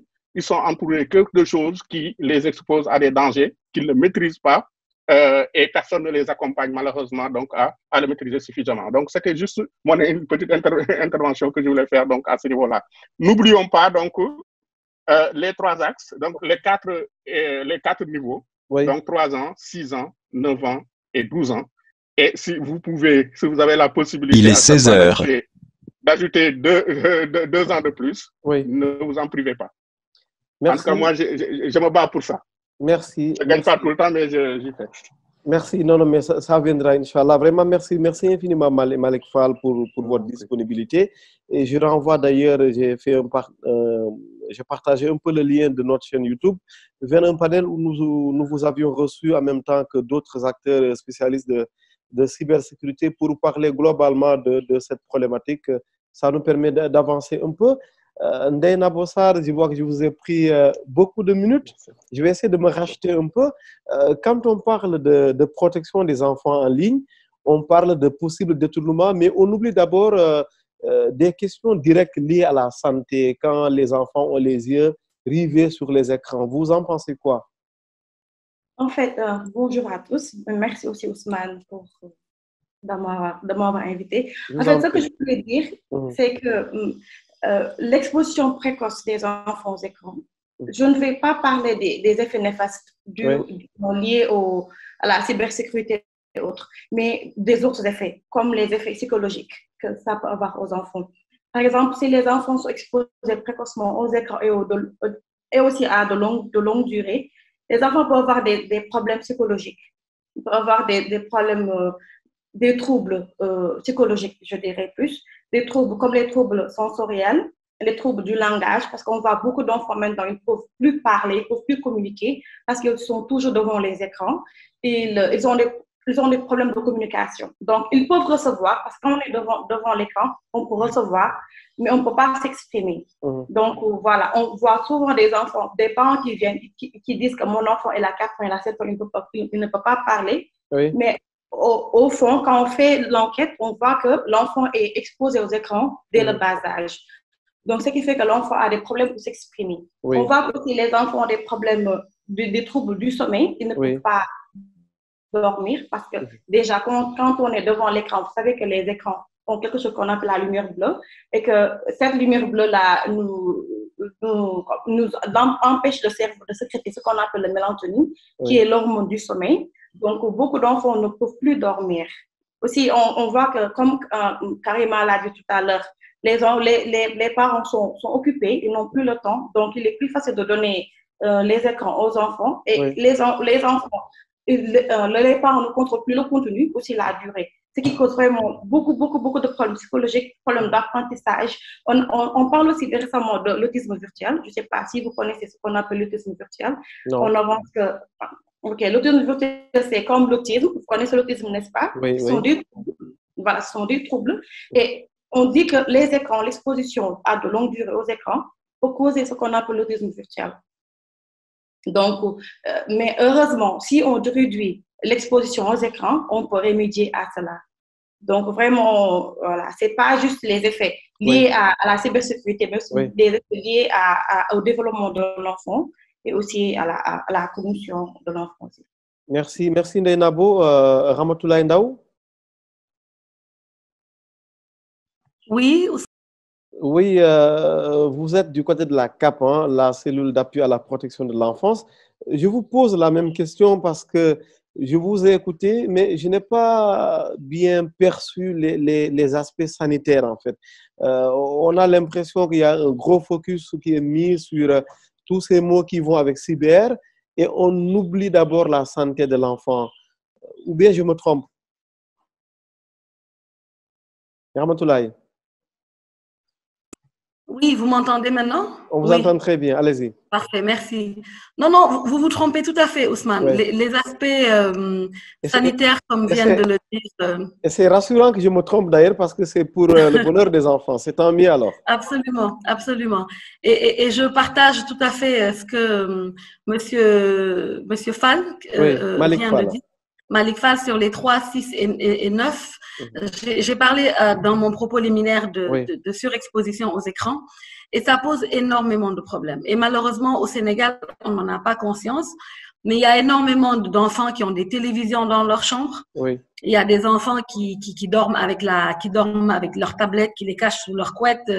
Donc, il y a énormément. Ces questions-là ne sont malheureusement pas comprises par beaucoup de Sénégalais. Et ça, c'est un des gros challenges que nous avons. Quand on parle de sensibilisation des parents, la plus grande difficulté en tout cas, le gros défi que nous avons, c'est qu'aujourd'hui, les parents soient conscients du fait que donner un téléphone à un enfant à un bas âge, j'utilise des mots un peu forts, mais c'est comme lui donner une arme quelquefois et qu'il se tire une balle dans la tête. Voilà, c'est les contenus. Madame Sido a parlé tantôt, Balkissa a parlé des prédateurs qu'on peut trouver sur Internet. Mais cette surexposition des écrans pose beaucoup de problèmes, notamment ce qu'on appelle il y a les troubles de l'autisme, même pas l'autisme virtuel, mais l'autisme normal, et tout ce qui est les troubles associés à l'autisme. Et la surexposition aux écrans est un facteur qui peut les accélérer. On a beaucoup de cas d'échecs scolaires à l'école où c'est parce qu'en creusant un peu, on se rend compte que c'est parce que justement l'enfant ne dort pas assez ou que, comme l'a dit Madame Grant, solution de facilité. Et également montrer aux parents qu'ils ne sont pas seuls et qu'ils ont des outils à leur disposition. Je ne voudrais pas faire de publicité ici, mais aujourd'hui, les parents ont des outils qui permettent, moi par exemple, une de mes filles qui a un téléphone, qui a 12 ans, elle a un téléphone, mais aujourd'hui, elle n'a droit qu'à 2 heures d'écran par jour. Et ces 2 heures d'écran-là, on a des logiciels parentaux qui nous permettent de savoir combien de temps elle a passé sur WhatsApp, combien de temps elle a passé sur Snapchat, combien de temps elle a passé sur Google ou à faire autre chose. Et chaque fois qu'elle veut télécharger une application, on nous envoie un message et on valide on donne notre accord si oui ou non elle a le droit de télécharger cette application-là. Donc, cette éducation à la parentalité a une nouvelle façon d'être parent maintenant, parce qu'aujourd'hui, on l'a vu, c'est vrai que la crise du Covid a accentué les choses. Mais aujourd'hui, le fait, on est, comme je l'ai dit, on est des parents 2.0. Et ça, je pense qu'il faut qu'on en soit conscient. La manière dont on élevait nos enfants avant et la manière dont on le fait ou on doit le faire maintenant change. Et ça, je pense que le gouvernement a une responsabilité extrêmement importante de sensibiliser la population et d'utiliser tous les maillons qui sont à notre disposition, le ministère de l'Éducation, le ministère de l'Économie numérique et tous les autres ministères qui existent aujourd'hui au Sénégal, de la jeunesse. Parce que quand on parle d'enfants, c'est de 0 à 18 ans. Les enfants qui ont 18 ans sont en terminale. Donc, ce ne sont plus des, comme on dit, petits enfants, petits problèmes, grands enfants, grands problèmes. Donc, les questions ne se posent à des niveaux différents, mais les difficultés qu'on peut avoir en termes d'exposition d'un écran d'un enfant de 3 ans, c'est pas le même sur celui d'un enfant de 18 ans. Et donc, l'approche doit être différente. Merci Rama. J'invite Raki à réactiver. Oui, pardon. Raki? Oui, allez-y, Karima, allez-y. Non, je voulais juste compléter un peu. Je pense que c'est important. Je pense que aussi tout ça, c'est parce qu'il y a une absence généralement de c'est quoi un enfant. C'est quoi un enfant? Comment l'enfant développe? Parce qu'actuellement, c'est pas seulement la période de 0 à 5, c'est aussi la période entre vraiment, on peut dire 9 et 10, 17 ans. C'est la période d'adolescent où l'enfant, le cerveau de l'enfant, surtout ce qui est l'hypocortex, est en train de se développer. Et c'est là où l'enfant est en train de chercher justement sa place, cherche l'affirmation, l'adolescent, et à ce moment-là, va prendre de mauvaises décisions. Ça, c'est un peu une étape de développement. Et ce qu'on voit, c'est que l'influence de les réseaux sociaux, ça joue énormément de comment l'enfant commence à s'affirmer son identité. On sait qu'il y a des enfants maintenant, et Covid, malheureusement, a un peu augmenté sur ça, sont en train de faire des liens à travers, souvent pour l'enfant, c'est comme vous êtes en train de couper son connexion à des amis, surtout des enfants dans des zones urbaines. So, je pense que c'est très important qu'on prenne en compte que c'est quoi la réalité et comment ensemble ont eu un impact sur le développement de nos enfants. Le deuxième aspect que je veux, c'est que aussi il faut qu'on regarde nous-mêmes, parce que je pense que c'est ça que M. Malik, ce qu'il avait soulevé, était tellement important, c'est que ça commence avec nous. Moi, je trouve que, par exemple, une chose qui est très à la mode, c'est que pour mettre des photos des enfants, comme un parent, je mets mes photos sur Facebook ou sur les réseaux sociaux. Mais qu'est-ce qui se passe? Comment on peut avoir une discussion avec un enfant après sur les données privées si 0 à 10 ans sont déjà sur le web? Il y a beaucoup d'enfants qui ont grandi sur le web. Il y a beaucoup de, si on voit TikTok, ou YouTube, c'est très à la mode de voir des enfants qui toute leur enfance est vie devant un écran. So maintenant, pour avoir une discussion avec nos enfants, pour dire que non, maintenant, il faut que tu protèges tes données, déjà, il y a un peu, quelque chose que les enfants vont nous regarder pour dire, attends. L'autre aspect, c'est que combien de temps passons-nous ensemble avec devant un écran? Parce que nous sommes le premier modèle pour les enfants. Si les enfants voient que nous-mêmes, nous prenons une pause de screen time, les enfants vont aussi répéter ce même geste. Mais pourquoi les enfants sont aussi attirés par le screen time? C'est parce qu'ils voient toujours nous devant notre écran, soit télétravail, soit notre téléphone, soit en train de regarder les réseaux sociaux. Il y a plein de familles que quand ils sont en train de manger, les téléphones sont à côté. Vraiment, je salue ce que Ramatoulaye a dit comme quelque chose pour aider. Parce que je trouve que, il y a des moments, est-ce que toute la famille prend la pause devant un écran? Parce que ça aide énormément. Aussi, les crèches. Il y a tellement de crèches maintenant où c'est absolument normal pour mettre les enfants devant un écran. Pour regarder des dessins animés ou bien pour regarder d'ailleurs les lettres ou le numéro ou quoi.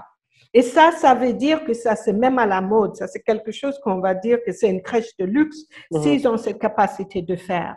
Alors que sans se rendre compte que, voilà, c'est un piège, mais sans se rendre compte qu'on n'est pas seulement en train de développer l'affinité de l'enfant vers une chose. Bien sûr, je pense que ma sœur aussi, Ndessa, elle a bien parlé de c'est quoi les effets sur la santé de l'enfant.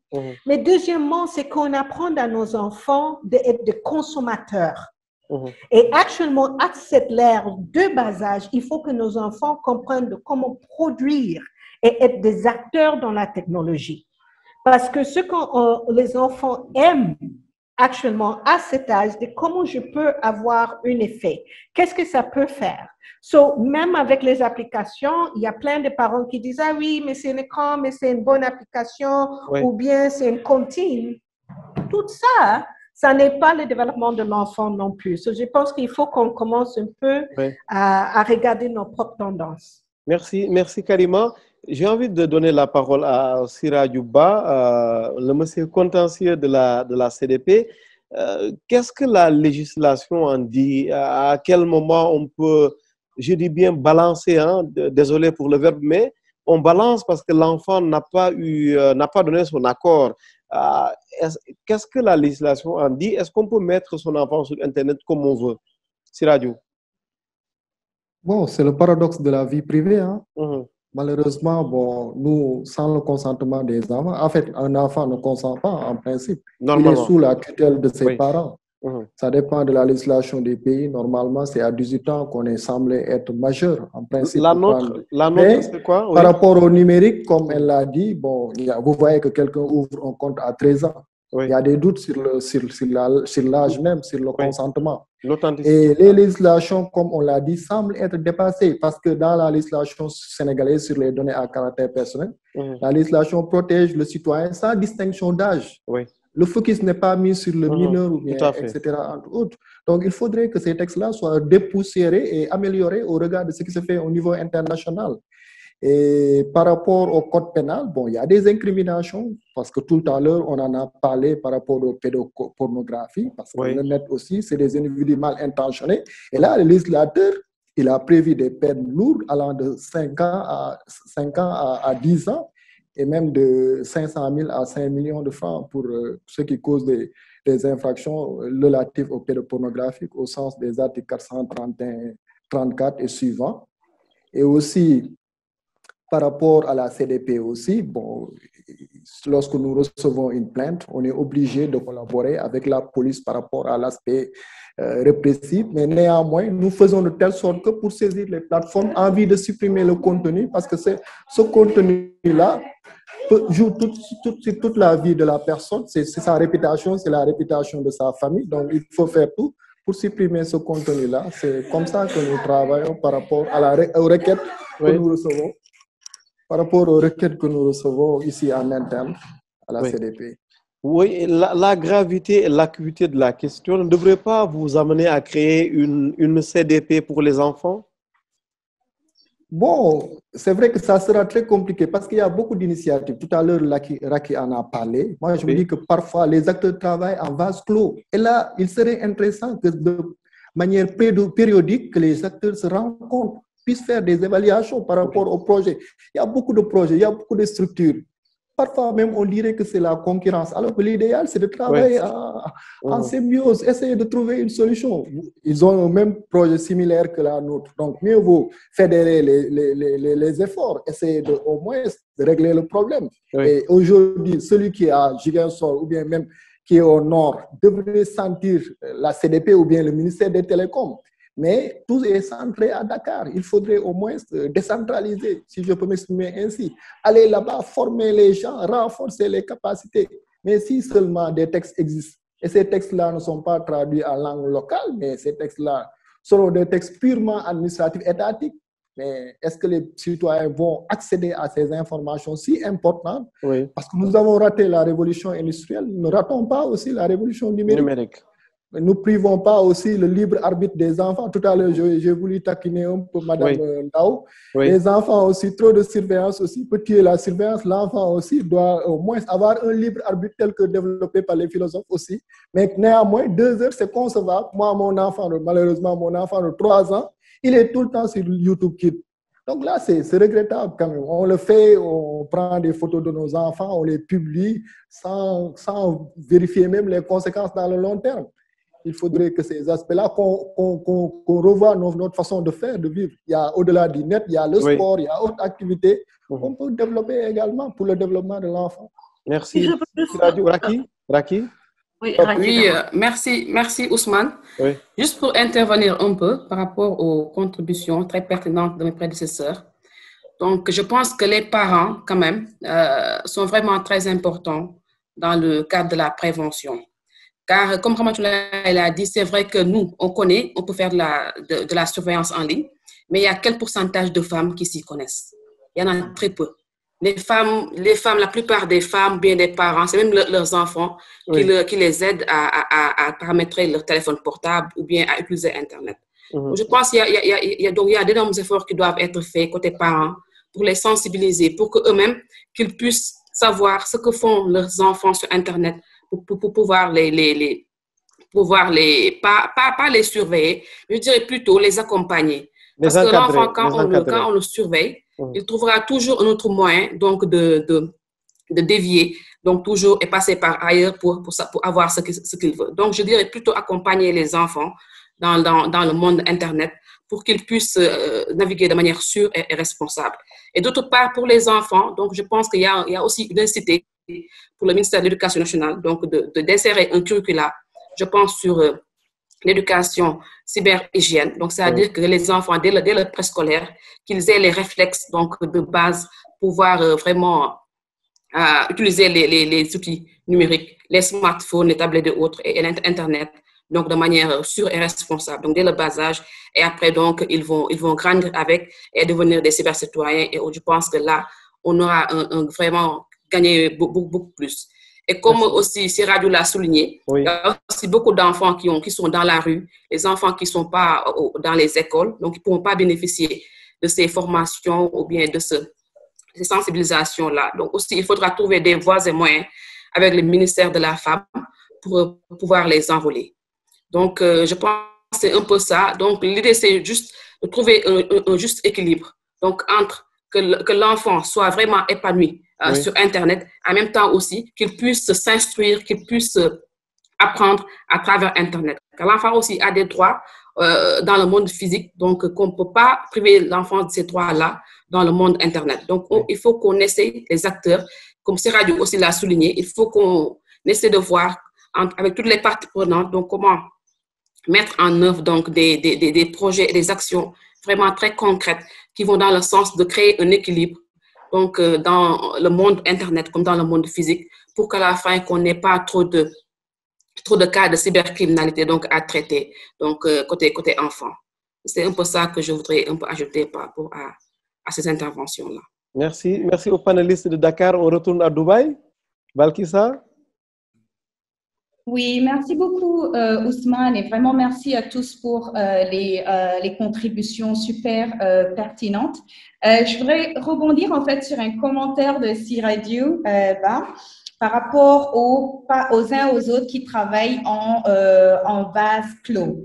Et c'est intéressant parce que c'est un commentaire qui était revenu pendant un panel précédent qui était plutôt focalisé sur le Cameroun et il avait été suggéré par les différents acteurs pendant ce panel-là d'avoir une plateforme au niveau national à travers laquelle les différents acteurs pourront venir en fait pour mettre les uns et les autres à jour sur les initiatives qu'ils mènent et comme ça leur permet de voir en fait où est-ce qu'il y a un gap et qui peut adresser le gap là. Et d'ailleurs, je suis ravie de soulever ici que la collaboration CDP, ministère de l'Éducation, au Sénégal, c'est un programme auquel aussi Facebook fait partie. Donc, Facebook collabore avec la CDP, le ministère de l'Éducation, et un partenaire local, BSCO, pour aller dans les écoles et former les enfants de plus de 13 ans à comment être des citoyens responsables en ligne. Et dans le cadre de ce programme de formation-là, les aspects de santé, well-being sont également pris en compte. Je voudrais revenir sur un point qui avait été soulevé par Ousmane, lié à la loi Avia, comme on l'a communément appelée en France. Et pour soulever ici qu'en fait, la Cour constitutionnelle a censuré la disposition qui oblige en fait les réseaux sociaux à supprimer dans les 24 heures des contenus sous peine de lourde amende. Donc la loi a été jugée comme étant anticonstitutionnelle parce que cette disposition-là peut constituer une atteinte à l'exercice de la liberté d'expression et de communication. Et donc il est vraiment très important de pouvoir prendre cela en compte en fait lorsqu'on met en place des régulations parce que la liberté d'expression est aussi un droit auquel tout le monde, un droit qui est protégé en fait par les différentes constitutions, y compris la constitution du Sénégal. Et donc moi ce que je suggérais aux régulateurs, c'est déjà de comprendre comment les différents réseaux sociaux travaillent et approchent la question. Parce que tout le monde, tous, nous voulons en fait que les enfants soient en sécurité lorsqu'ils sont en ligne, qu'ils sont protégés. Nous avons tous des enfants. J'ai 2 enfants, un enfant de 6 ans et de 8 ans. C'est aussi pour moi important qu'ils soient en sécurité. Donc, c'est important de comprendre comment les réseaux sociaux fonctionnent, comment ils approchent de telles problématiques, quelles sont les solutions qu'ils mettent en place pour pouvoir en fait mieux les guider en fait, leur suggérer des solutions, voir comment ensemble on peut travailler. Parce qu'il faut aussi comprendre que le monde dans lequel on est, c'est un monde qui évolue. Donc, en même temps que nous, on s'améliore, on est là, on échange, les mauvais acteurs aussi, ils s'améliorent de leur côté. Et donc, l'importance de pouvoir être rapide et de pouvoir tous collaborer ensemble. Parce que, comme on le dit souvent, mieux vaut... c'est toujours mieux quand on est plus... De meilleures idées émergent de là. Et j'ai vraiment apprécié les différentes contributions liées en fait à comment approcher la sécurité en ligne avec les enfants. Et je voudrais juste rajouter ici qu'il est vraiment important pour les parents d'avoir une conversation avec leurs enfants. Parce qu'un enfant, s'il n'échange pas avec nous, il ira échanger avec d'autres personnes. Que ces personnes-là soient dans la vie réelle ou dans le monde en ligne. Donc, moi, en fait, avec mes 2 enfants, avec la Covid, pendant l'année dernière, pendant pratiquement toute l'année, ils faisaient l'école à distance. Et au début, c'était très difficile parce que mes enfants en profitaient pour aller sur YouTube. Donc, on a eu une conversation. On a juste échangé, on leur a expliqué les risques qu'il y a, en fait, d'être tout le temps en ligne comme ça, les différents dangers. Ils ont posé plein de questions, ils continuent à en poser et on répond à ces questions-là, donc ils comprennent. Et aujourd'hui, ça me fait plaisir de voir quand ils sont en train d'échanger avec des amis, ils leur disent, ah, pourquoi tu es sur TikTok? Pourquoi tu fais ci, tu fais telle chose? Maman m'a dit, papa m'a dit. Donc, c'est vraiment important d'avoir cet échange avec les enfants, en plus, en fait, de leur montrer le bon exemple et bien entendu, d'avoir recours aux différents outils qui sont mis à notre disposition par les fabricants d'outils de connexion ou par les plateformes digitales, y compris les réseaux sociaux.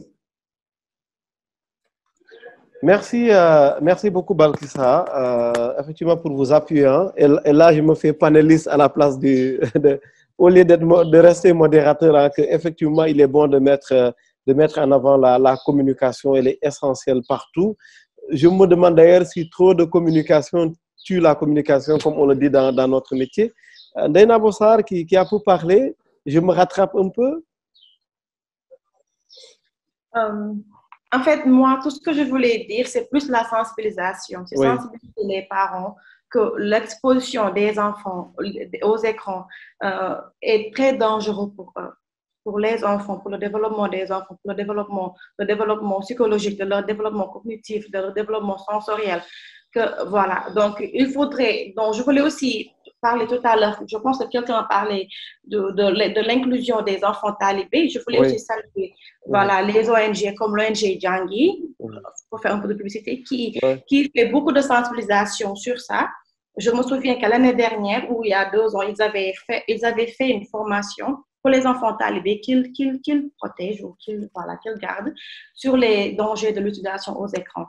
Donc, c'était une formation dont j'avais participé pour vraiment, parce que ces enfants-là, maintenant, certains ont des téléphones, certains vont dans les cybercafés, donc voilà, ils font partie de la population, ils ont aussi droit à la sensibilisation. Donc, c'était tout ce que je voulais dire, c'est la sensibilisation des parents, la sensibilisation aussi pour les enfants, réduire, parce que comme nous le savons maintenant, c'est les familles monoculaires, les parents n'ont plus le temps vraiment de s'occuper, de parler, de discuter avec les enfants. Alors qu'avant, les enfants sortaient, couraient, jouaient avec le sable.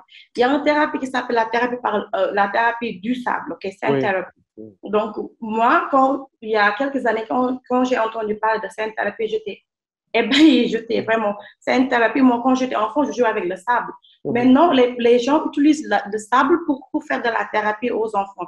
Donc, vraiment, c'est juste pour dire que les enfants ont ce besoin de sortir, de jouer. Et plus de temps qu'ils passent devant les écrans, moins le temps qu'ils ont de jouer, de sortir, vraiment de de faire face à la nature pour mieux grandir et voilà, pour socialiser aussi plus. Parce qu'il faut il faut dire aussi que si les enfants qui passent plus de temps devant les écrans ont moins le temps de socialiser. Merci. Ce qui n'est pas aussi bien pour eux.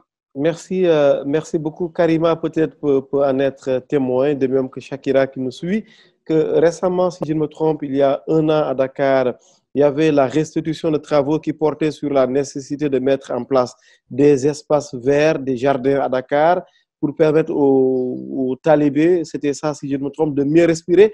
Est-ce que Racky, vous ne pensez pas que vous allez me prendre pour un petit fou, hein? Bon, façon de parler.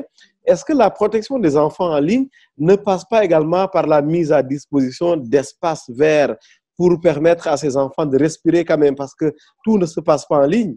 Non, Racky? Oui, vous avez parfaitement raison. Ce serait aussi bien que les enfants aussi aient la chance, comme nous, en fait, de vivre en société. Parce que le fait d'être aussi très connecté, donc d'une part, côté sociologie aussi, ça diminue un peu certains par l'enfant. Du côté, ça serait bien aussi qu'on crée ce genre d'environnement pour que les enfants aussi puissent jouer comme nous à l'époque, donc jouer au Wuri, à d'autres jeux qu'on faisait donc, quand on était très jeunes. Donc, un peu pour que les enfants aient plus de, je ne sais pas comment dire en sociologie, donc aient plus de, connaissent plus ce monde-là en fait. Donc, on est tout le temps connecté. Je pense qu'Karima Grant, elle a des programmes dans ce cadre-là qui permettent un peu aux enfants de se retrouver, de jouer ensemble et un peu d'être en famille et un peu d'oublier les smartphones et les tablettes. Je pense que ça aussi, c'est une très bonne idée qu'on aurait aussi vraiment à intégrer dans les actions qu'on mène. Merci, merci Racky. On va donner la parole à Karima, mais une question complémentaire avec vous. Pour moi, c'est important. Quand on parle de protection des enfants en ligne, on parle de quoi exactement? C'est quoi le champ conceptuel hein, pour parler un peu comme un vrai universitaire? Oui, le champ quand même est très large. Oui. Quand on prend la protection des enfants en ligne, déjà, il y a protection, donc qui signifie un peu donc l'encadrement, donc le fait d'être en sécurité, donc et en sûreté, donc et en ligne. Donc on revient sur Internet dans le cyberespace qui est vraiment très large et il n'y a pas de frontières. Donc c'est un peu protéger les enfants donc dans le cyberespace, le fait que donc l'enfant puisse se divertir, puisse apprendre, puisse s'épanouir donc dans le cyberespace en toute sécurité, sans pour autant qu'il y ait des prédateurs donc sexuels bien autres qui créent des problèmes donc à ces enfants-là. Donc c'est un peu ça en fait le cadre. C'est pour ça que le champ d'action est vraiment très large, car ça inclut d'une part le ministère en charge de l'enfance et d'autre part il y a beaucoup d'acteurs donc qui œuvrent dedans. Donc c'est pour cela c'est un peu très compliqué, bien complexe quand même de traiter cette question-là, car il est très important qu'on ait tous les acteurs autour de table, ce qui est vraiment très difficile, car chaque acteur a son programme, son plan d'action, donc en relation avec un partenaire qui finance et autres, comme c'est Radio l'a souligné. Donc on gagnerait beaucoup à avoir une plateforme au niveau national. Je pense que Balkissa a parlé de cette idée-là, donc avoir une plateforme nationale qui permettra de mettre toutes ces actions-là donc dans un pipeline et après on va être plus précis dans nos actions et vraiment avoir des résultats très probants. Merci. J'insiste pour la dernière fois, ça me semble important de vous relancer là-dessus. Quand on parle de protection des enfants en ligne, est-ce qu'il faut forcément que les enfants soient en ligne pour que ça vous regarde, ou bien le fait d'utiliser un téléphone non connecté vous regarde aussi? C'est important en fait, je dois comprendre. Je dois m'assurer que j'ai bien compris. C'est-à-dire le téléphone qui n'est pas connecté à Internet? Oui, quand on parle de protection des enfants en ligne, est-ce qu'il faut que l'appareil utilisé soit connecté, ou bien est-ce que si on a un ordinateur à la maison qui n'est pas connecté, ça vous regarde aussi? Normalement, quand on parle de protection des enfants en ligne, cela inclut que l'enfant soit connecté à Internet. Ah, d'accord. Mais maintenant, on peut avoir un téléphone portable qui n'est pas connecté à Internet de manière indirecte, mais il l'est en fait. Quand de toute façon, même si le téléphone n'est pas connecté à Internet, de toute façon, il est connectable. Il est connectable sur Internet. Donc, du coup, c'est un peu compliqué dans ce sens-là de dire si c'est Internet ou pas. Qu'on soit connecté ou pas, dans le cyberespace, qu'il y a toujours des traces qui restent donc, de l'appareil. Merci beaucoup. Soda Souran, dans le panel, soulignait un peu la nécessité d'avoir des espaces libres, ouverts, verts. Karima, vous en avez? Comme ça, on vient vous voir? Pas encore avec le Covid, et malheureusement, je pense que c'est ça que le Covid a mis en évidence, l'absolute pauvreté en termes de donner à nos enfants et d'accompagner nos enfants dans une crise de telle grandeur. Je suis quand même rassurée pour voir que, notamment dans différentes communes, qu'ils ont commencé ce travail. Je vois en Yoff, il y a de petits espaces. Je vois à Sacré-Cœur, c'est encourageant. Mais comme vous le savez, en 2019, nous avons justement essayé nous-mêmes de faire un recensement de les espaces verts. Et on se retrouvait avec la fait que non, il n'y avait pas, et puis ceux-là qui existaient n'étaient pas adaptés aux enfants. Je pense que c'est important maintenant qu'on commence à pas penser que tout va être résolu sur le monde numérique, que souvent la monde numérique nous pousse pour regarder le monde actuel, et que le monde actuel nous pousse à regarder justement le monde numérique, parce que je trouve que ces deux équilibres, le plus que nous pouvons trouver des solutions, le plus que les deux peuvent grandir. Je veux juste dire oui, cœur imagination, bon, pour l'instant, à cause de la pandémie, la situation sanitaire est fermée, mais depuis longtemps, depuis 2011, je pense que les champions premiers en termes de l'importance de jouer pour le développement des enfants de tout âge, et comment ça contribue. Sur les espaces verts, les aspects traditionnels, on a, comme venait de dire ma sœur, il y a des jeux traditionnels qui apportent tout ce qu'on veut d'une app éducative et qui est mieux. Je pense que l'autre aspect que je veux vraiment insister, c'est il n'y a rien qui aide l'enfant comme l'engagement parental. Comme vraiment Balkissa vient de dire, l'engagement des parents, même si c'est dans le numérique, même si dans les espaces d'or, c'est ça qui aide le développement des enfants. Et à la base, je pense que c'est ça que la société sénégalaise est forcée de faire, c'est de regarder, on fait quoi en termes de parentalité, comment on apprend ça aux parents, comment on accompagne les parents que ça soit possible. Et que vraiment qu'on revoit quel genre de citoyens nous voulons pour demain, ça va demander que nous tous on fait nos parts aujourd'hui. Merci Karima. Souvent, classiquement, vers la fin des panels, on demande à chacun de faire une conclusion. Moi, je refuse de conclure parce que, évidemment, les enfants nous sont précieux et que prochainement, on va devoir se retrouver pour en parler, pour continuer d'en parler.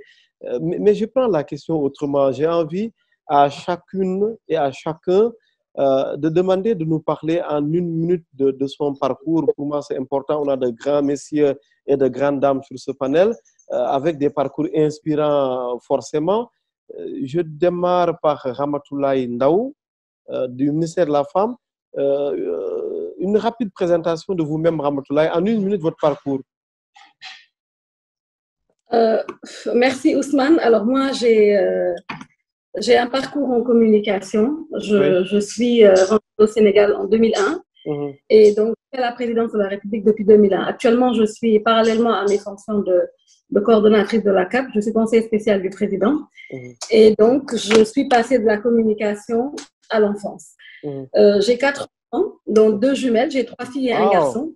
Et donc dans ce cadre-là, je sais à quel point c'est challenging d'utiliser Internet avec des enfants, de se battre pour que des enfants qui sont parfois adolescents et qui ont envie d'être tout le temps avec les nouvelles technologies, voilà, on ne peut pas leur dire, voilà, vous êtes coupés du monde, vous n'allez plus utiliser Internet parce que ce n'est pas bien, parce qu'il y a des prédateurs. Donc, il faut trouver ce juste équilibre-là. Celui qui veut se connecter pour faire son exercice parce que justement maintenant ils sont sur Canvas et qu'ils doivent envoyer leurs devoirs, et celui qui veut parler, chatter avec ses copines, et voilà. Et je veux pas faire de la fausse publicité, mais je trouve que des logiciels comme TikTok, c'est la catastrophe. Ce sont des destructeurs de liens sociaux extraordinaire. Et je vais peut-être pas effectivement le mot de la fin, mais vraiment faire un plaidoyer très fort d'une maman à d'autres mamans, parce que j'imagine que ça va être regardé plus tard en podcast. Il faut absolument, comme l'a dit Balkissa, que nous soyons proches de nos enfants, que nous puissions leur parler. Et ça, c'est pas parce qu'on peut être agrégé en physique nucléaire ou être poissonnière au marché. Il faut parler à nos enfants. Il faut qu'on soit proche d'eux. Pour ceux qui publient, il ne faut pas publier les photos des enfants sur Internet et pas exposer leur vie sur Internet inutilement. Et surtout, des petites astuces. Par exemple, un ordinateur, les mettre dans des endroits qui sont assez passants, de telle sorte que quand les enfants chattent sur Internet ou l'utilisent, tout le monde peut voir en passant ce qui se passe. Éviter de donner un ordinateur à un enfant et qu'il s'enferme. Et surtout, faire le plaidoyer pour qu'on sache que ces questions émergentes, la question de la protection des enfants en ligne, et comme on l'a dit, il y a cette continuité, elle se retrouve en dehors dans la vie réelle, faire de telle sorte que nous tous, qu'on soit tous unis pour aller vers le même principe. On a déjà commencé à travailler beaucoup avec le ministère de l'économie numérique qui nous associe à tout ce qu'ils font, mais je pense également la CDP, nous avons également beaucoup travaillé avec eux, mais l'idée de mettre en place cette plateforme sûrement sera quelque chose de très intéressant pour nous, pour qu'aujourd'hui, que tous les enfants du Sénégal et tous les talibés, tous les enfants du Sénégal sans exception, puissent être au courant des dangers d'Internet et que surtout les parents, que nous soyons pas des cyberparents, mais des parents dignes pour que le Sénégal soit conscient et qu'on ait surtout un Sénégal digne des enfants. Je pense que c'est ça un mot de l'histoire, qu'on soit digne de nos enfants. Donc ça, je pense que c'est extrêmement important. Merci Ramatoulaye. On attend beaucoup de concret de cette initiative-là parce que pour jeter un peu en tant que journaliste une pierre dans le jardin des acteurs étatiques notamment, souvent on nous annonce de bonnes choses, mais après, voilà, on ne voit pas trop le concret. Donc avec vous, on sait compter sur... Le concret, c'est du concret.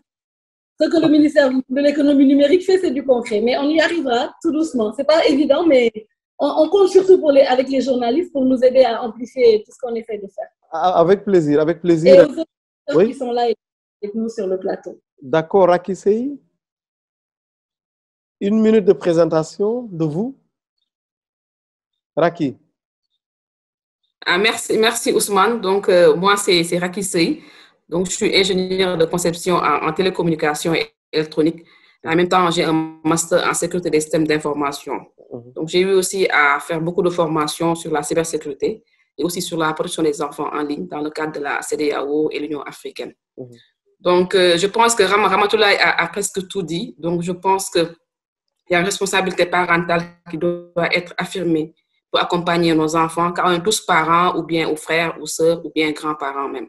Donc, tout le monde est concerné par cette affaire et tout le monde doit y jouer sa partition. Et particulièrement vous les journalistes, acteurs des médias. Donc, vous avez un grand rôle à jouer pour vulgariser les messages de sensibilisation donc à travers vos émissions et autres. Raison pour laquelle nous allons bientôt organiser un atelier pour vous former sur cette problématique-là afin que vous preniez plus cela en charge et que toutes nos actions de la CAP, CDP et autres soient vraiment très, très médiatisées et vraiment que toutes les populations au niveau du Sénégal soient vraiment au courant et soient vraiment concernées et et sensibilisées donc, sur la cybersécurité. En tout cas, nous vous remercions vraiment de nous avoir associés à ce panel et vraiment tous les panélistes qui sont là. Merci beaucoup. Merci Racky. Balkissa, Idé Sedo.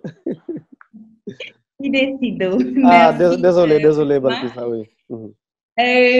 Donc, mon parcours, c'est vrai que je suis du Niger et de la Côte d'Ivoire, mais j'ai une longue histoire avec le Sénégal parce que j'ai étudié au Sénégal, j'ai fait l'ISM et le CESAG. Ah bon? J'ai vécu pendant plus de 10 ans. Et quand tu avais mentionné que Karima est avec Cure Imagination, j'étais très... parce qu'à Dakar, j'amenais mes enfants là-bas. Et je suis souvent certaines des émissions. Il y a les contes qui passent souvent sur sur la page Facebook.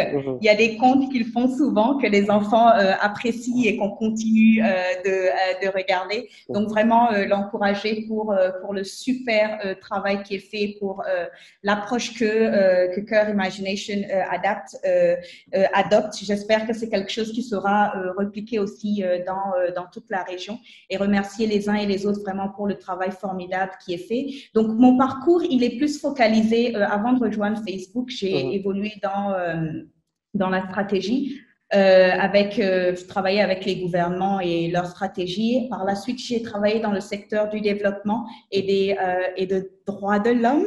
Oui.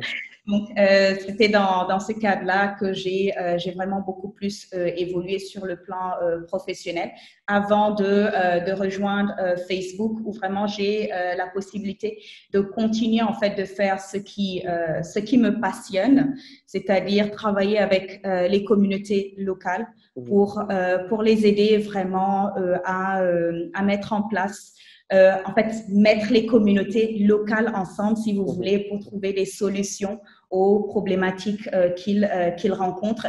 Et c'est vraiment mon rôle en tant que responsable des politiques publiques, c'est travailler avec les uns et les autres pour pouvoir travailler ensemble à mettre en place, si vous voulez, des régulations, des lois qui favorisent tout ce qui est innovation dans leur contexte. Donc, voilà, en quelques mots, je pense que je n'ai pas dépassé les 1 minute. Le meilleur souvenir de Dakar, à part le Thieboyen, c'est quoi, rapidement, en 30 secondes? De bons souvenirs de Dakar, que je considère en fait comme une deuxième maison pour moi. Donc, je me rappelle surtout les week-ends avec les enfants au parc de Anne, parce que je vivais à Anne-Mariste, et on passait nos week-ends au parc de Anne, et les enfants, ils aimaient jouer, à ramasser des bâtons et à taper sur le lion. Donc, ça m'a rappelé en fait certains éléments qui ont été mentionnés par rapport à la thérapie du sable que Ndeye avait mentionné, et le fait en fait qu'il est important que les enfants puissent aller dehors dans les espaces verts, parce que c'est vraiment très, très important. Et c'est important pendant ces moments-là que le parent oublie son téléphone à la maison. Pendant 2 heures, 3 heures avec les enfants dehors, ça fait du bien, ça permet de mieux connaître ses enfants et de voir combien ils sont très différents et comment leurs différentes sensibilités. Donc, j'ai vraiment de super souvenirs de Dakar. C'est un très, très beau pays, et c'est vraiment, comme on dit, le pays de la teranga. Hein. Donc, les Sénégalais sont formidables, et je me considère comme une Sénégalaise d'ailleurs. Donc... Merci. Merci beaucoup, ça rassure, Balkissa de Facebook. Néna Bossar. Merci Ousmane, et merci à tous pour le travail fourni. En fait, moi, je suis éducatrice spécialisée, thérapeute par le jeu, mais j'ai passé par le management. J'ai un bachelor degré en business management. J'ai commencé mon MBA, c'est par là que je me suis rendu compte que ce n'était pas ce que je voulais. Pour dire le mot passion, ce n'était pas ce qui me passionnait. Donc, moi, j'aime les enfants et j'adore les enfants. Donc, c'est pour cela que par la suite, que j'ai cumulé le MBA et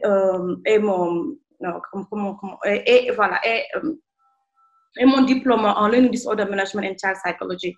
Donc, par la suite, j'ai stoppé le management complètement pour me consacrer sur l'éducation spécialisée. Après, j'ai fait une formation en thérapie par le jeu, la play-thérapie. Et voilà, je suis rentrée au Sénégal en 2019 et j'ai créé Puzzle Me. Qui est une structure qui s'accentue sur l'éducation spécialisée, la thérapie par le jeu, la prise en charge des enfants à besoins spéciaux, la formation du nounou pour les enfants qui ont des besoins spécifiques aussi. Voilà, en général sur ça. Merci. Je fais exprès de terminer par la maman, donc je donne la parole d'abord à Sira Djouba de la CDP. Sira Djouba qui réactive le son. excusez-moi. Pour ma part, je suis un berger peul qui a fait ses études à la faculté de droit avec un master en droit des migrations. J'ai d'abord travaillé au commissariat des Nations Unies pour les réfugiés avant d'aller à l'Organisation internationale pour les migrations. À ce titre, j'ai même travaillé sur la stratégie nationale de la protection de l'enfant. C'est des questions sur lesquelles, depuis longtemps, j'ai pris goût. Ensuite, j'ai rejoint la CDP. J'étais antérieurement à la CDP avant d'aller de l'autre côté. Et c'est des questions sur lesquelles, depuis 2009, en mémoire de maîtrise, que je conceptualise. Donc, c'est quelque chose qui est extrêmement important aujourd'hui où tout le monde s'y intéresse. Oui. Donc, j'essaie de prêcher la bonne parole online, offline. Partout où je suis, j'essaie de sensibiliser. Parfois même, je suis un peu bavard sur la question, mais c'est important parce que moi, je pense à 10 ans après, 20 ans après, quelle société voulons-nous instituer? Est-ce que nous serons une société purement consommatrice ou bien est-ce que nous serons une société qui va produire des contenus qui peuvent contribuer au développement de ce pays-là? On parle de gestes barrières. Moi, je parle de gestes barrières numériques. Bon, oui. C'est ce que je voulais dire. Hein. Merci beaucoup. Merci Siradiou. Et on termine par la maman à nous tous, Karima Grant, de Cœur Imagination. Je ne sais pas si je suis la maman de tout le monde, mais ok, ça va. J'ai des gens qui sont beaucoup plus formés ici. En tout cas, oui, Karima Grant, comme le nom suggère, vraiment un peu tout dans le monde des diasporas, une maman sénégalaise, un papa qui vient des Antilles, et moi qui ai grandi aux États-Unis. Ça fait quand même presque 20 ans maintenant ici au Sénégal. Avec la famille, aussi comme toutes ces femmes, une maman de 4 enfants. Quand j'ai vu qu'il y avait une maman de 4 enfants, j'ai dit, alhamdoulilah. C'est là où je pense qu'on penche pour nos expériences. Mais oui, la fondatrice de Imagination Africa et Cœur Imagination est maintenant les Play Labs, où on met justement nos œuvres et nos philosophies sur comment on pense qu'une éducation du XXIe siècle doit être pour les enfants de moins de 6 ans. Mais Cœur Imagination et Imagination Africa œuvrent vraiment pour comment les enfants peuvent devenir des changemakers, des agents de changement. Et sur ces aspects, on a travaillé avec plusieurs acteurs et tout. Ça vient de mon expérience justement dans le leadership. Avant de rentrer à Fonds de Cœur Imagination, j'ai travaillé pour plusieurs années dans le développement des organisations, dans le leadership, le développement personnel, et puis bien sûr dans l'éducation. Et je vois que l'éducation actuellement, malgré beaucoup des efforts de beaucoup, je pense que des agences, différents ministères étatiques, n'est pas à jour. Et pourquoi nous avons toutes ces soucis, on a même avec ma sœur, quand on peut parler de la malintégration des enfants avec des différents besoins, c'est parce que justement nous sommes en train d'éduquer nos enfants pour un siècle qui est déjà passé. C'est presque impossible pour nous pour arriver de faire ce que nous voulons faire tant que nos enseignants et nos parents ne sont pas aussi pris en compte comme acteurs principaux de développement de leurs enfants. Ça, c'est un peu notre travail. Oui. Et merci. Si vous êtes tous mes bébés, je doute fort, malgré les cheveux blancs. Mais merci, c'était vraiment une joie, un honneur d'être avec vous. Merci à tout le monde. Je remercie vraiment tout le monde pour ma part. J'étais très honoré encore une fois d'avoir reçu ce beau public cette dernière après-midi du mois de mars. Demain, on est le 1er avril 2021. Le mois des femmes qui, je l'espère, a été conclu pour nous en beauté parce que en dehors de moi et de Sira Diouba, ça a été un panel des femmes et de Malik Fall aussi. Parce qu'évidemment, quand on parle des enfants, on parle des femmes aussi, hein, les mamans. Nous sommes les papas et c'est seulement ensemble que on peut bien sûr mener à bien ce beau combat, pour moi, qui reste le combat principal aujourd'hui, autour de la protection des enfants en ligne. Je remercie infiniment tout le monde. Je remercie évidemment aussi l'ensemble des partenaires qui nous accompagnent sur ces panels, particulièrement parce que lui, il est physique aujourd'hui. Il y a un hôtel qui m'accueille depuis quelque temps, d'où je tiens ces panels à Dakar, parce que le cadre est beau, parce que évidemment, l'accueil est beau également et j'en profite pour remercier l'équipe de Babacar Ndoye et l'ensemble des acteurs qui s'impliquent. C'est un concept de d'hôtels incubateurs à Dakar où on reçoit les startups et tous les acteurs en rapport avec le numérique. Et ça a été vraiment un plaisir d'avoir mis en place un partenariat avec Babacar Ndoye, Iliyin et son équipe pour mener à bien ces panels. Merci à tous d'avoir vraiment d'avoir honoré le rendez-vous. Je vous remercie tous. Je donne rendez-vous, Inch'Allah, le mercredi prochain. On sera le 7 avril 2021. D'ici là, évidemment, comme Ramatoulaye l'avait mentionné tout à l'heure, on aura le replay sur l'ensemble de nos plateformes digitales. Je vous tiens informé naturellement de la suite de la programmation de ces après-midi de la tech. Et puis, je vous souhaite une très belle soirée. Je pense que Balkissa, déjà, elle est à 20h, c'est bien cela? Presque 21h moins à Dubaï.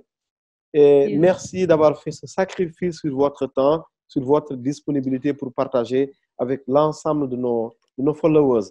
Merci infiniment, bonne soirée et puis à mercredi prochain. À bientôt.